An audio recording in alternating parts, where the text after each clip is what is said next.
Thanks for that wonderful introduction. It's a great honor for me to be among this super lineup of speakers we've had today. I'm going to speak about Carpatho-Rusyn American fraternal organizations and what record sources you may want to investigate to dig deeper into your family history. Now, you might have these sort of items in your collection at home. I hope at least some of them you may have seen before. Ribbons, sashes, certificates, pins. Fraternal benefit societies, or more generally, fraternal organizations, were usually the first community institution established in the Carpatho-Rusyn immigrant settlements, in most cases preceding even a church. These were built on the model of similar organizations in the United States and in the homeland. For example, perhaps skilled artisans guilds, although their activity in Carpathian Rus was limited. They were, in part, a replacement for the American insurance that was not usually available to working class Slavic immigrants, and out of a need for an organization to rally the immigrants on an ethnic basis. Some Carpatho-Rusyn immigrants joined existing American fraternals, especially the Woodmen of the World, whose distinctive tree stump shaped headstones can be seen in various older Rusyn cemeteries in this country. And for the vast majority of the first immigrants, the absence of their extended family as a social safety net required they seek support among their fellow villagers who arrived through chain migration, their co-ethnics from the same homeland region, and their co-religionists, drawn together not only by a common language or similar dialects, but by their Eastern Christian faith that placed them outside even the marginalized immigrant Slav mainstream that was overwhelmingly Roman Catholic. The brotherhoods, as they were originally constituted, provided one of the two primary means of ethnic community development and cohesion in the Carpatho-Rusyn immigrant settlements. And as informal and formal associations of these brotherhoods started to develop, the strength and unity of Carpatho-Rusyn immigrants spread across substantial distances, increased rapidly. And these formal associations of brotherhoods, and eventually also sisterhoods, used the printed word to further strengthen the sense of a single Carpatho-Rusyn immigrant community, even if they didn't use exactly that term. And though this driver of unity would also become a driver of division, as the fraternal associations would splinter into rival and even warring factions. Lodge activities for the immigrant Carpatho-Rusyn no doubt provided some outlet of non-labor activities that was perhaps more constructive than spending one's wages at the tavern, might have been a means for the members to rise in social status among their peers by attaining a membership role, and perhaps even being named as a delegate to a national convention. It is perhaps no coincidence that some of the lodge leadership were the very same people who were businessmen in their local Rusyn immigrant community, if not also an officer in their Greek Catholic or Orthodox parish church. The brotherhoods, as they were called, later also sisterhoods, or burial societies, would pay benefits to the surviving family members of miners killed or seriously injured in the all too frequent mine accidents. The first, the St. Nicholas Brotherhood, was founded in Shenandoah, Schuylkill County in northeastern Pennsylvania in 1885. Within 2 years, there were a total of 7 brotherhoods, and they had come together as the Union of Rusyn Societies. However, that union dissolved in 1889, and some of these brotherhoods affiliated themselves with the fraternal benefit societies that had already been established by Slovak immigrants, particularly the Roman Catholic First Catholic Slovak Union, popularly called Jednota. Recognizing the danger of assimilation posed by membership in Slovak Roman Catholic societies, a group of 6 Greek Catholic priests, all of Subcarpathian Rusyn origin from then Hungary, along with 14 Greek Catholic parish brotherhoods, met in Wilkes-Barre, Pennsylvania in February 1892 to establish the Union of Greek Catholic Russian Brotherhoods, Sojedinenie Greco-Katolických Ruských Bratstv, later known simply as the Greek Catholic Union. The Greek Catholic Union, at its founding, identified 4 major goals: to spread love and friendship among Rusyn Greek Catholics in America, to materially aid members and their heirs in case of death, to aid national, meaning ethnic and religious education, and to aid the injured and the indigent. The founding lodges of the GCU were located mainly in Pennsylvania, as well as in Brooklyn, New York, Passaic, New Jersey, Bridgeport, Connecticut, and Streator, Illinois. The Pennsylvania lodges included several which had a majority of members from the Lemko region of Galicia, that's today southeastern Poland. The mixed geographical origin of GCU members prompted a dual Ugro-Rusyn, that is Rusyns from Hungary, and Galician Rusyn, that is Lemkos, editorship of the GCU's newspaper, Amerykański Ruski Wieśnik. The newspaper was published for several decades in parallel editions, a, quote, Russian edition in the Cyrillic alphabet and a, quote, Slavonian edition in the Latin alphabet that was essentially written in the Eastern Slovak Zemplin dialect. The GCU, under clerically dominated leadership, became preoccupied with Rusyn affairs in Hungary and enunciated a generally pro-Hungarian political stance.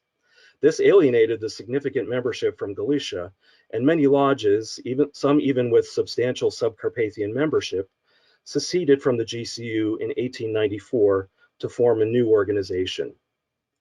That organization, founded at a meeting in Shamokin, Pennsylvania, Narodny Soyuz, or in English, Russian National Union. It welcomed as members Rusyns from Hungary and Galicia who had a strong sense of national identity, whether Rusyn, Russian, or Ruthenian. The Ruthenian segment would eventually lead the organization to a Ukrainian orientation and official change of name in 1914 to the Ukrainian National Association. In September 1895, a convention of church brotherhoods that had converted to Orthodoxy took place in Wilkes-Barre, Pennsylvania, center of the Rusyn movement to Orthodoxy led by Father Alexis Toth. They formed a federation, and by the first national convention in 1896, 18 brotherhoods were members. The society issued a newspaper, Svit, written in a mixture of Galician Ukrainian and Russian. While somewhat concerned with cultural matters, the society's primary goal was the defense and promotion of orthodoxy among so-called Little Russian immigrants. It vehemently opposed Ukrainianism and the Greek Catholic Church and promoted a strict Russian identity almost as a necessary feature of orthodoxy, to the detriment of the local or regional linguistic and cultural traits of its mostly Carpatho-Rusyn membership. Some of the GCU and Russian National Union lodges changed their affiliation yet again. In 1900, individuals and lodges gathered in Mahanoy City, just south of Shenandoah in eastern Pennsylvania, to form a new fraternal organization that would resist clerical domination. In fact, they forbade priests from becoming members, and stand for the, quote, principle of Russian identity among its members. In 1903, the RBO, Russian Brotherhood Organization, purchased the Russophile Rusyn American newspaper Pravda, which was founded in New York City in 1902, and adopted it as the official publication of the society. The editorial offices were moved to Oliphant, near Scranton, in 1906, and editorship was assumed by the Rusyn Greek Catholic priest, Father Teofan Obushkevich, who was a Lemko, but was not allowed to actually join the RBO because he was a priest. Editorial policy and content of Pravda varied with the times and the editor, ranging from a strict pro-Russian and culturally Russophile position, which published only in the Russian language and avoided local dialects, to a more regional Eastern Slavic patriotic position, the so-called Old Ruthenian position, even occasionally using the local Rusyn dialects of the Lemko region and Subcarpathian Rus. One policy of the RBO was consistent, however, a strong opposition to Ukrainianism and to any suggestion that the Rusyn, and for that matter Ukrainian peoples, regional distinctions justified separation from Great Russians. Dissatisfied members of the First Catholic Slovak Union living in the area of Hazleton and Wilkes-Barre in northeastern Pennsylvania founded a new organization in 1893 in the city of Pittston. This new fraternal was dubbed the Pennsylvania Slovak Roman and Greek Catholic Union, or for short, the Pennsylvanska Slovenska Jednota, PSJ. 2 of the 15 founding lodges were Greek Catholic. You wonder why I'm talking about a Slovak fraternal here, but 2 of the founding lodges were Greek Catholic and mostly or entirely Rusyn in membership. The St. Vladimir Society of Pleasant Hill, just outside of Hazleton, and the St. John the Baptist Society of Hazleton. At its first national convention in 1894, liturgies were held at the Slovak Roman Catholic St. Joseph Church in Hazleton, and the day after at the Rusyn Greek Catholic St. John the Baptist Church in Hazleton. But its inclusionary policy toward Greek Catholics, and ostensibly Rusyns, would attract unwelcome attention from Greek Catholic clergy, competing fraternals, and Rusyn secular leaders. From the beginning, the PSJ was envisioned as a society of both Slovaks and Rusyns, of Roman and Greek or Byzantine Catholics, but evidently some Greek Catholic priests and leaders became alarmed at the number of Greek Catholics joining the PSJ, which was viewed by some as mainly a Roman Catholic organization. Some Greek Catholic priests felt their church members should belong to the Greek Catholic Union, GCU, or some other strictly Greek Catholic organization rather than the PSJ. In the decades that followed, as the PSJ remained strong in the Anthracite region and expanded across Pennsylvania and even beyond, its Rusyn and Greek Catholic membership remained fairly significant, and the organization maintained a chaplain for Greek Catholic members. Their spiritual messages in the PSJ's Bratstvo newspaper addressing the Greek Catholic PSJ members were in Rusyn, using the Latin alphabet. As late as the 1950 convention, Rusyns and Greek Catholic concerns were discussed. A liturgy was celebrated in a Rusyn Greek Catholic church in Hazleton by the Greek Catholic chaplains. A $3,000 donation was made to the new Byzantine Catholic Seminary in Pittsburgh. And at the banquet, a local Rusyn American attorney was the Toastmaster. He stressed the importance of having the Slovaks and Rusyns in one organization, the Pennsylvania Slovak Catholic Union. In most written histories of Carpatho-Rusyns in America, the role played by the PSJ is little more than a footnote if it is even mentioned at all. In 1990, the PSJ merged with the First Catholic Slovak Union, from which it had split originally. Its Bratstvo newspaper ceased publication, and its offices were closed. And so there are many stories around each of these fraternals and twists and turns in all of them. Some Rusyn lodges changed their affiliation multiple times. Others withered and ceased to exist, while others were created whose sole members were the lodge president and his relatives. But the story of the lodges is a substantial portion of the story of our people in the United States, and especially in Pennsylvania, where the large majority of lodges and their parent organizations were based. In order to make some sense of this, I decided I need to collect as much information as possible about each lodge in a database. Most of the information for the database is coming from lodge listings published by the different organizations in their newspapers and/or almanacs. At the very least, the lodge number, its name or patron, and usually the name of the secretary. Some of the oldest of these listings included, such as the one shown here on the left, included a lot of additional details about each lodge, such as the founding date, the date it joined the organization, the officers' names and positions, the meeting times and location, and those may be various immigrant-owned halls or the church hall where the lodge was based or most closely associated, and even the names of collectors for different locations where the lodge covered an area beyond just the town or village in which it was based. Unfortunately, some of the fraternals don't seem to have published formal lists of all their lodges and branches, so I'm having to consult multiple other sources to put all that information together. I've also looked up incorporation documents of lodges in certain county courthouses, but usually the charters are no longer available, so the only info that yields is the name of a lodge and the legal incorporation date, no names and no indication of which fraternal they might have been affiliated with, if any. When all the data are entered, and this is still a work in progress, I should be able to produce lists that will make evident not only all the various lodges that existed in a given place and when, but also which lodges transferred from one organization to another, provided the lodge name was maintained. For sanity's sake, I will generally be tracking only lodges based in Pennsylvania. Some of the fraternals had youth branches or a separate youth division, and gymnastic, athletic, or Sokol divisions, which we've heard about already this afternoon from our other speakers. I will track these as well. So these are the organizations I'll be tracking in my database. Of course, there was the granddaddy, the GCU, the already mentioned Russian National Union or Ukrainian National Association, Russian Orthodox Catholic Mutual Aid Society. There was one society devoted just to women. That was the Russian Orthodox Catholic Women's Mutual Aid Society, although the majority of these other organizations had a lot of women who were members, and indeed there were entire lodges that were women's lodges as well. And this actually goes on to a second page.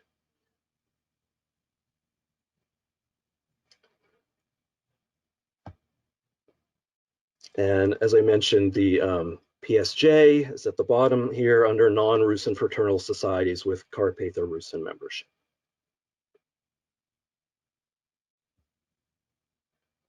It may be helpful to see a list of the major organizations in chronological order of their founding and the size of their membership and number of lodges at their peak. The Greek Catholic Union, the first and by far the largest, had great influence in the Carpatho-Rusyn community in political, religious, and cultural matters. The organization had an extensive network of children's lodges and had a well-developed Sokol or gymnastic branch that operated along the lines of the other Slavic Sokols in the US and the European homeland. And its newspaper was the most widely read periodical among the entire Carpatho-Rusyn American community, which is not to say these other fraternals didn't also represent a powerful force among Carpatho-Rusyn immigrants and their children. And then there are many other organizations founded by Carpatho-Rusyn immigrants or their American-born children that did not sell insurance, but certainly provided a means of strengthening the Rusyn ethnic community and whatever identity or identities they may have held, as you can glean from the names of these groups. They were kind of all over the place. I won't say much else about these today, but you may know of at least one or two being popular in your own family. With only a few exceptions, these organizations, fraternals and non-insurance ethnic societies, have ceased to exist, and any information about their activities and membership is likely to be found only in old Carpatho-Rusyn ethnic and local American newspapers. Many of the old American papers are available online through newspapers.com and similar services, of course. The Rusyn ethnic newspapers, however, are available really only on microfilm that is available at a small number of American libraries, and most of them are neither indexed nor digitized or searchable.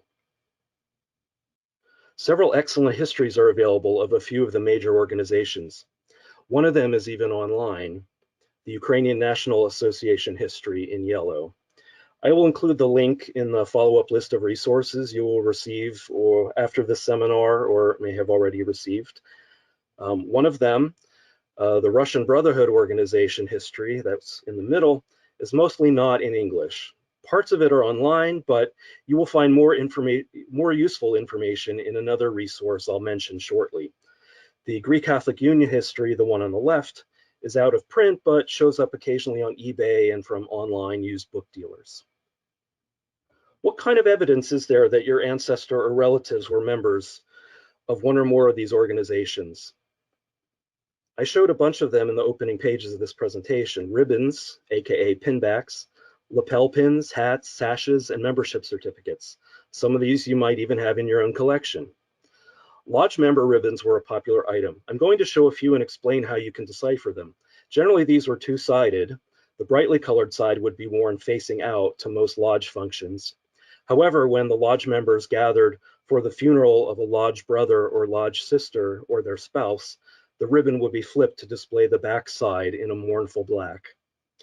This one, showing the black funeral side, says that it's for the Greek Catholic Rusyn or Russian, depending on how you want to translate Ruski, Lodge of the Holy Apostles, Saints Peter and Paul, Lodge 578 of Soyedinenie, that is the Greek Catholic Union, the GCU. And then it says the lodge was founded on May 3rd, 1910 in Woodlawn, PA, which is today part of Aliquippa near Pittsburgh.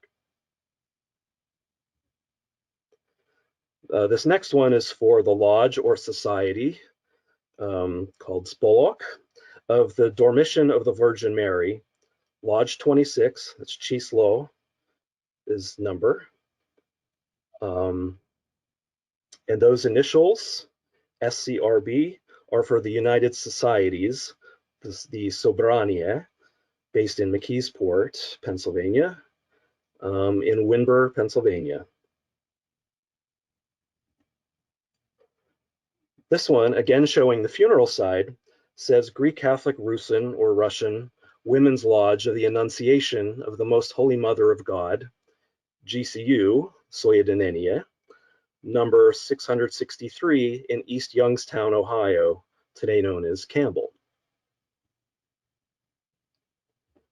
And finally, this one is in a mix of Cyrillic and Latin letters, written in Rusyn at the top, Brotherhood of St. John the Baptist, then repeated in English, basically, St. John Crestitelia, meaning the Baptist, Society, number 36, in ORB, which is Общество Русских Братств, or in English, the Russian Brotherhood Organization, RBO. Then it says the lodge was founded February 15th, 1903 in Butler, PA, but actually the members generally lived right next to Butler in the small town of Lindora. We might find evidence of lodge membership at the cemetery. First, however, I should mention that this is quite uncommon. In fact, from the era when tombstones like this were made, generally the 1920s and before, even if they have this kind of detail on them, many of the stones are hard to read today due to weathering or vandalism. Just as with the deceased person's village of birth, any lodge membership is something not often listed, and after the 1920s, hardly ever, if at all.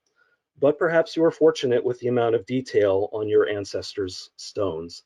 Let's look at a few Rusyn tombstones that do have this information, and I'll explain how to decipher what they tell us. This first one is from Trenton, New Jersey. It even says that on the stone. Michael Vasco was born in 1877 in Baranj, Zemplín County. Today that's called Zemplínský branch in southeastern Slovakia. He died August, I think it says 8th of 1913 in Trenton. Then it says he was člen, which means member. If this were a woman, it would say členka or členkyňa of the Spolku Cerkovného. That it means of the church lodge or society, which probably was not affiliated with a national organization. And then it also says, the very last line, and lodge number 33 in the Soyed, it's the abbreviation for Soyedinenia or the GCU. This next one is quite old. For Vasil Maha, 22 years old. And here it says the lodge membership info as Člen Spolku Svätého Štefana, which means he was a member of the St. Stephen Society, Chislo 151, that's lodge number 151, of Soyedinenia, that's the Greek Catholic Union, in Windber, PA, and he died, Pomer, on June 17th, 1907, and then the common inscription, Vichnaya Pamyat, meaning eternal memory, from the Greek Catholic and Orthodox funeral services. Here's one with a variation on the organization and a little bit of difference in the language. At the top, Tui spochivayet means here rests, and then the name of the young man, Vasily Yatsko, and then his lodge membership right away says he belonged to the Sokol, or gymnastic branch of Chislo 24 of the Sobrania, that is the United Societies based in McKeesport. And then it gives his birth and death dates. And then finally, the memorial prayer inscription, Vichna Yemu Pamyat, may his memory be eternal. This is from the Greek Catholic Rusyn Cemetery in Portage, Pennsylvania, near Johnstown. Notice this is from 1926 and probably one of the latest tombstones with this full or complete of an inscription. Speaking of full inscriptions, last but definitely not least, is the grave of Michael Zbihle in St. Clair, Pennsylvania, in the anthracite coal region of northeastern PA near Pottsville, the home of the Yingling Brewery, of course.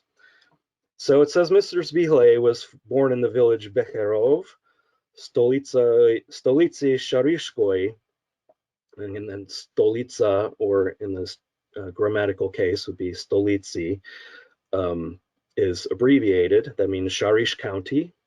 And he died on September 7th, 1920.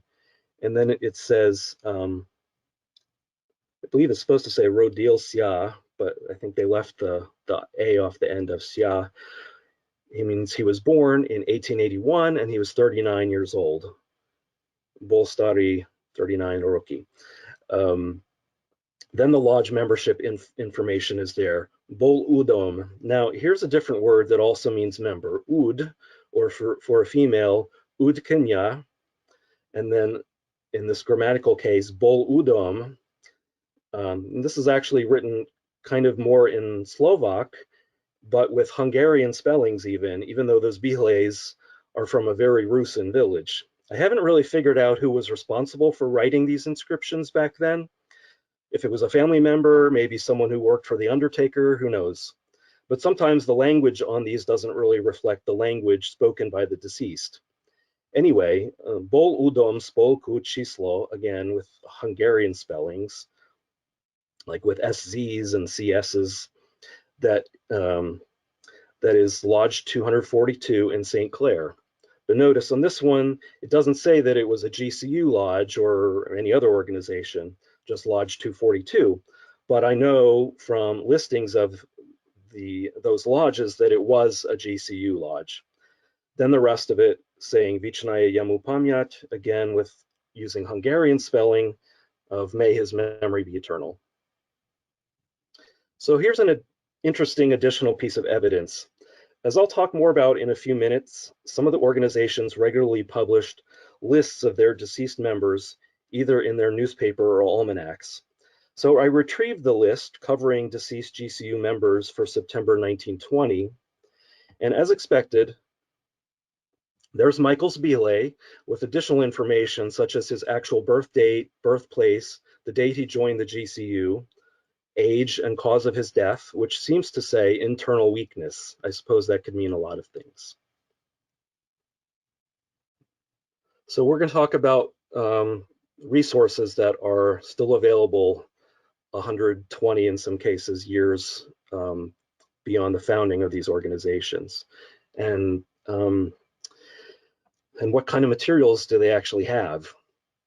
So the GCU, of course, was founded first in 1892. Today their headquarters is in Beaver, Pennsylvania, north of Pittsburgh. They have a museum there with all kinds of artifacts and hard copy publications, including for the United Societies.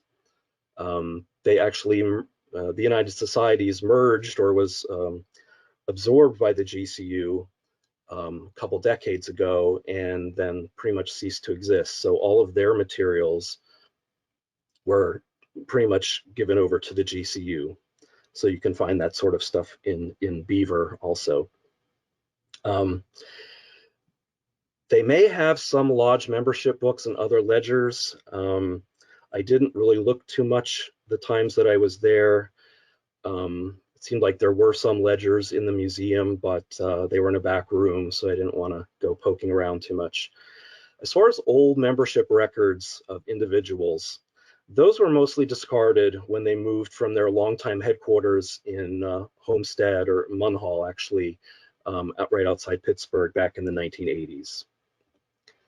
The Ukrainian National Association, which was, of course, the second one founded back in '94 as the Russian National Union, of course, had a lot of Carpatho-Rusyn members, particularly Lemkos from Galicia, for much of its early years. Today, their headquarters is in Parsippany, New Jersey. I really don't know what all is there. I've never been there. Not sure I had the need to go there, but primarily because most of their lodges with Carpatho-Rusyn members had either switched to the RBO or to the United Societies by 1914, when they finally changed their name to Ukrainian National Association. So whether they have lodge membership books and other ledgers, I really don't know. However, the very important Svoboda newspaper that has a lot of membership information is digitized, covering its very beginning from 1894 up through 2015, and it's available online for free. You can use that tiny URL that I created there, as are their almanacs, which has another tiny URL. And then the Russian Brotherhood organization, founded in 1900. Today, their headquarters is in Yardley, Pennsylvania, outside of Philadelphia. Most of their historical artifacts, however, are either in museums or archives and libraries elsewhere. Lodge membership books and other ledgers. Again, I don't know if they might still have some of that at the headquarters. I don't recall ever seeing an RBO membership book anywhere. So I'm sure they're not archived, except perhaps in a back room in Yardley. But now this is very important. Old membership records in the form of death claims are available at the Historical Society of Pennsylvania in Center City, Philadelphia, with much of the death claims information entered into an Excel database. And their Pravda newspaper is on microfilm at the Historical Society and elsewhere. The almanacs are on microfilm and in hard copy in various libraries and archives. So there's a lot available for the RBO. So I keep mentioning lodge membership books. Through the years, a lot of folks have asked me where to find lodge membership books. I've come to the conclusion that sadly, most of them have long ago been tossed. I've almost randomly found some here and there at church rectories with other record books, but it may be that any others that exist are kept by the lodge secretaries. Although, would they really need a membership register from 100 years ago? If they recognize the value of the history, then perhaps they do still have them. The major issue is that so many of the lodges, if the national organization even still exists, have been disbanded or consolidated with other lodges in the area. So what happened to the old books when that occurred? Your guess is as good as mine. I would also suggest that the information in these is not all that useful, but as they say, your mileage may vary. Here are a few examples so you can judge for yourself. This first one I found at the Byzantine Catholic Church Rectory in Bayonne, New Jersey, when I visited to do research with the Sacramental metrical records. You can see there were many fields on the page, but not that many were actually filled out. This is a book from one of the GCU lodges in Bayonne. Here's some more detail. The member's name and address are at the top, then their age and religion, in this case, Vasil Peregrim Jr., East 22nd Street in Bayonne, age 20, Greek Catholic, then his birthplace, Frichka in Sharish County, then the date he joined, May 19th, 1903, and then who was the beneficiary of the insurance. It says Otsovi Vasil Peregrim, meaning his father, Vasil Peregrim, and then the note is that he is Ukrayu, meaning he's in Europe. Further, details about a change to beneficiary, which then says to wife and children, because he got married and the date of the marriage is there, I think, December 9th, 1907. Under this, it says Samotny, single, which is the way it was filled out when he first joined. Then it gives the name of his wife and where she lives. It says Korba. I'm not sure the word that's after it, but then it says she's in Bayonne City, as it was called then. On the facing page, for another member, Johann Bilichnyansky, who was also single and came from the same village, Frichka, and so on. Another book I found at a church in Western PA was this one for a children's lodge. It gives each child member's birthplace, mostly in the USA, in the area of that church, and their parents' names, but not much else. Here's a closer look. Another book with that one was a dues book. This is where you're really, in my opinion, not getting any useful information, except to see maybe your relatives' names there.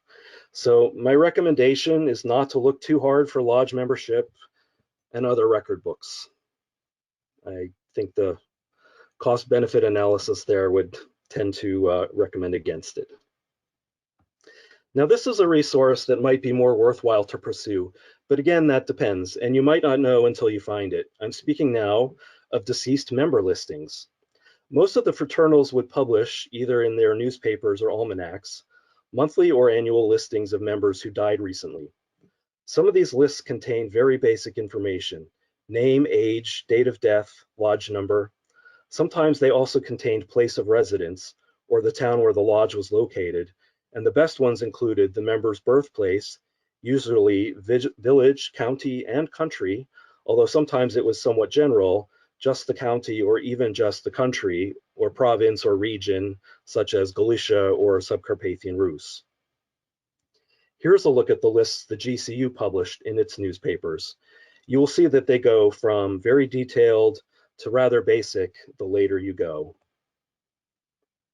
From 1926 to 1946, with a few years gap thereafter, these lists were quite valuable. It even has the member's cause of death, with all of the unfortunate details that might reveal. But this is a great source also for birthplace, plus some sundry details like the actual amount of the death benefit. I should note that for many years before 1926, they published similarly detailed lists that unfortunately did not include birthplace. In late 1946, and then when they resumed publishing these lists in 1952, they had pared them down significantly. They are still useful because the birthplace is given along with lodge number and the town where the deceased member lived. A few of the other fraternals had these lists that included birthplace, but most of them only appeared for a few years and omitted much of the detail that were on the GCU lists. Shown here are lists from the UNA on the left, and then two variants from the RBO, one in Cyrillic in what basically is Russian, and then they switched over to English for the last few years that they published this info. Let's continue talking about resource holdings at the three most important and accessible facilities. GCU, Greek Catholic Union, there's their address in Beaver, Pennsylvania, and their website. Again, they have a museum. They have archives of GCU and United Society's periodicals and artifacts, but few to no membership records. Historical Society of Pennsylvania in Philly, there's their main website. They have a lot of membership info for RBO members and other historical records. And they have a really fantastic document called Finding Aid. It's basically for everything that they hold in their archives on the RBO, but also has a great historical background essay that is among the better things I've seen for short fraternal histories. And then at the University of Pittsburgh, they have a facility called the Archive Service Center. There's their URL, and what they have there is membership materials and other archives of the United Russian Orthodox Brotherhood of America, or Yoruba. Here's a glimpse of what you can find at the second two institutions.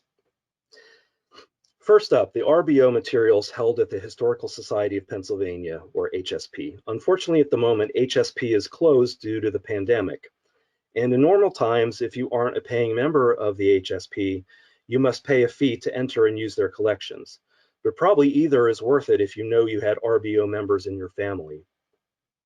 The main attraction here is the RBO member death claims. They are indexed and in a database at least through 1960, but they have claims going at least through the 1960s that are not, as far as I know, in a database, but they may be otherwise indexed. So when you find the one you're looking for, it will be in a folio, folded and wrapped. When you unfold the entire thing, you may find just a few documents or a whole bunch, it depends. For example, here in the middle is a membership application and then a medical examination form. Much of the info on these is from one to the next form is duplicative, but there's plenty of useful stuff here, such as birth date and birthplace, address, any medical conditions, who the beneficiaries would be, and names of signatures of lodge officers and such. Also in these folios could be beautiful artistic membership certificates. If you find one or more for your relative, you would surely want to take it home, but probably the most you'll be permitted to do is photograph it. I'm not sure HSP has color photocopiers, but you might be able to purchase a color scan of the certificate if you feel it's worth the cost. Also, you might find correspondence between lodge officers, the national organization, and even back and forth across the ocean if by chance the beneficiary lived abroad or if the deceased member did and the beneficiary was in the US. I'll show that in a few minutes. The University of Pittsburgh has an archival research site, not on the main campus, but a few miles east, where many Rusyn periodicals on microfilm are available, as are member death claims for the United Russian Orthodox Brotherhood of America, UROBA. Like the RBO claims, they are folded into a single folio for each member, and there are official documents as well as certificates and perhaps also correspondence. The one on the right is a UROBA membership application with similar types of info like home address, birthplace, birth date, etc. Some more representative documents. UROBA absorbed some smaller fraternal societies, so when members were added to UROBA in that process, their original application for the other society would be included here, such as this one on the left for the American Russian Brotherhood, that was based in Cleveland, even though it had members in Pennsylvania and other states too. Then this interesting file card in the middle, showing the person living in Vestaburg, Pennsylvania, was clearly Rusyn, born in the village Malachengava in Ugocha County in, quote, Carpatho, Russia. And to the right, another membership application, again showing the person's Rusynness, with their birthplace given as Twarozhets in Sharishka Zhupa, that's Sharish County, Carpatho-Rus, and living in the hamlet of Ganister, Pennsylvania, which was basically a small Rusyn colony. Some of the documents are extremely detailed, like the death certificates filled out by doctors and even clergymen, saying that they buried this person in what cemetery and from what church. They had to make sure you were really dead before they paid out your death benefits, of course. Before I mentioned correspondence you might find. In many cases, it's handwritten in lovely Rusyn dialect and may even have been sent across the ocean depending on the place and circumstance of the member's death. The letter on the right was mailed from the Rusyn village Nizhny Verlich, or Nizhny Orlik, as it's called in Slovak, in then Czechoslovakia, by the wife of the deceased member. And it even includes the envelope. Finally, here are some examples of the wonderful UROBA membership certificates included in many of the death claim folios. Several times I've mentioned the newspapers published by the fraternal organizations. There are a few institutions where you can find a lot of them on microfilm, and they're listed here.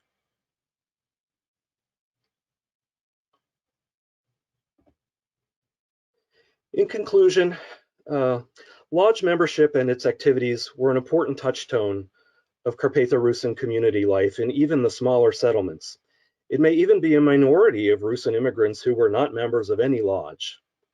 And where there were multiple lodges and multiple organizations present in a given place, some Rusyns were members of more than one. You can be assured that if you know that your Dida was a member of the Spolok, the local Rusyn community had an additional strong bond that supported their unity and identity. Now your challenge is to follow that trail. And here are many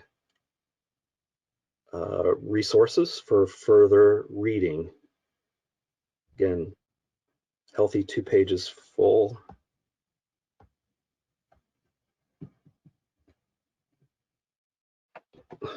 Well, that's it.